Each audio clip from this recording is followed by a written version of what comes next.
Howdy! In part 1 of Weaving Loops, I went over how to make a simple weaving loop using After Effects. If you want a more in-depth explanation on weaving loops, how they work, what's happening when you see one, or if you want an After Effects tutorial, you can check out part 1 here. In this video, I'm going to focus on hand-drawn frame-by-frame weaving loops and how I made this animation. I don't know any standardized language to describe elements of weaving loops, so I'm going to define some now to help make things easier. A full loop is the entire animated distance of the element of a weaving loop. For example, this is a full loop. It's the total distance that this element travels through the animation. I call it a full loop because it's the full length of the animation that the element completes. This full loop is 32 frames long. A cured loop is how the weaving loop animates when it's complete. I call it a cured loop because the loop is set like concrete or resin. It's in its final state. The cured loop for this weaving loop is only 8 frames long, despite the fact that the full loops within it are of different lengths. As is with any artistic practice, there are many ways to achieve a similar result. No way is entirely correct or entirely incorrect. What I'll be going over next is the process for me that works best for creating hand-drawn weaving loops. Here are the supplies that I'm using. Tracing paper. It comes in a size 9x12. I cut them in half. So these are 6x9 and then use a 3-hole punch to punch holes in the side. Markers. And I'll be using a homemade peg bar of sorts. If there's interest in how I made the peg bar, I might make a future video. Find a comfortable length for a hand-drawn weaving loop animation is about 8 frames, so I have 8 sheets of paper and then a few extras for if I make any mistakes. This animation is going to be abstract, so I'm just going to get into it with some straight ahead animation, which means that I won't be using keyframes. I number my frames as I'm working, which will be especially helpful with this process because I'll be reordering the frames a decent number of times. I'll start off with blue. And I will first number this frame, so this will be frame 1. And I'll start by just making a line. Now, I will add a new sheet onto this. Because it's tracing paper, it's a bit transparent, and I'll number this frame number 2, and I'll animate moving away from this using the first frame as reference. Now let's get to frame 3. And we'll go a little further. And frame 4.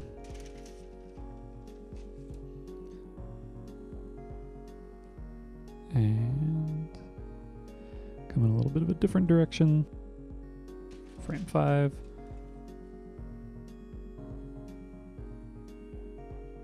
Frame 6. Oh, forgot to label this. Frame 6, frame 7, and frame, I've been labeling these, frame 6, frame 7, and frame 8.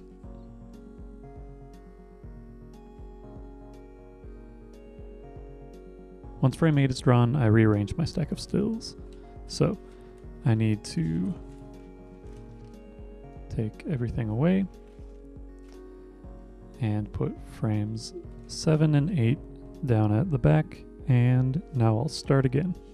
Put frame 1 on top of frame 8, and we have where we started before, but we're only focused on the active area of this full loop.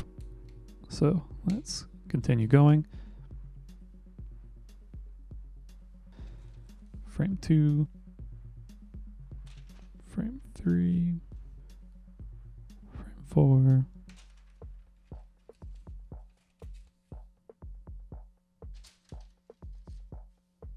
frame 5, frame 6, and now I need to grab frames 7 and 8 from the back.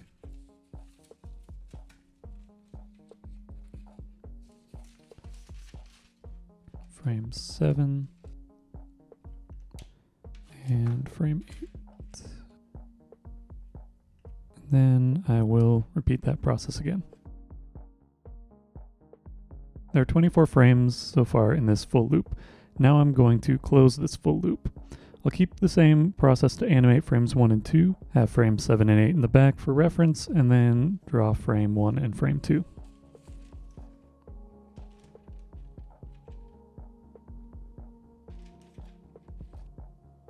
To close the loop, I'll need to be able to see where I'm animating towards.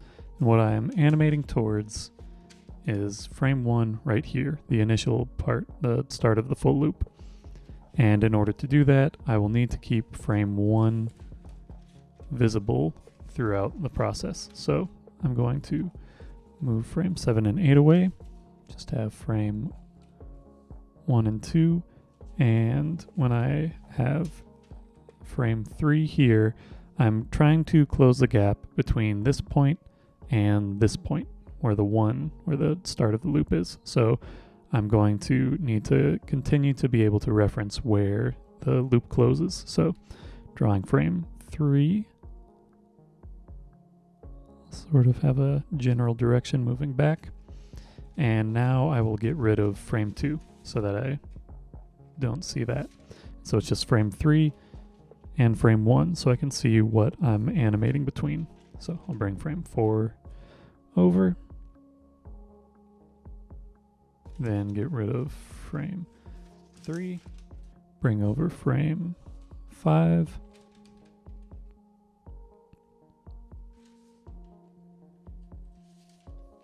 get rid of frame 4, bring over frame 6, and continue to sort of let it settle in here, and then get rid of frame 5,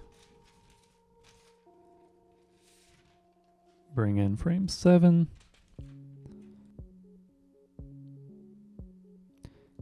and then get rid of frame 6,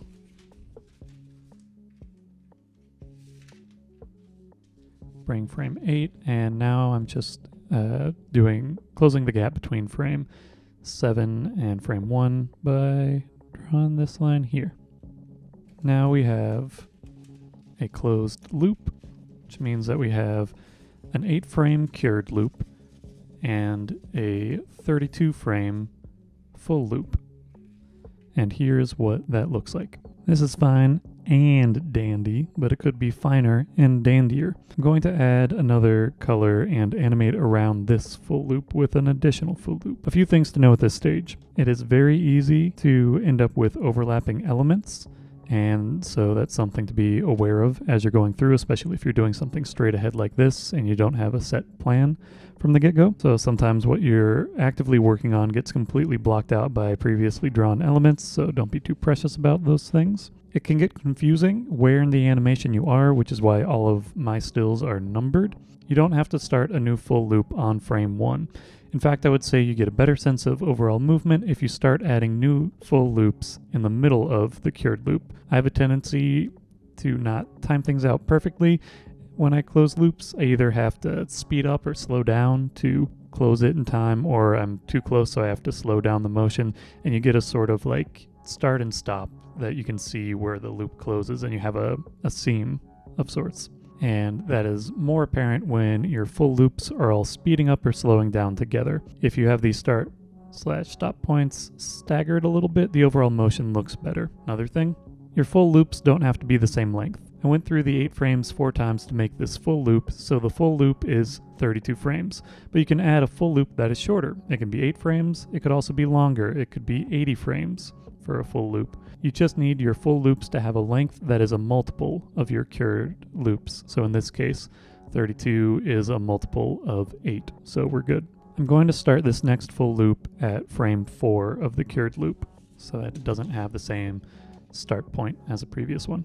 And I'll use a different color for this one, just so you have some contrast. Do the same thing I did for the first loop, animate in order, and when I get to the end of the cured loop length, rearrange the stack to continue the full loop. I'm going to speed up the playback since there's no new information at this point, but you can still see what I'm getting up to. This full loop is 16 frames long, and here's how it looks when it animates.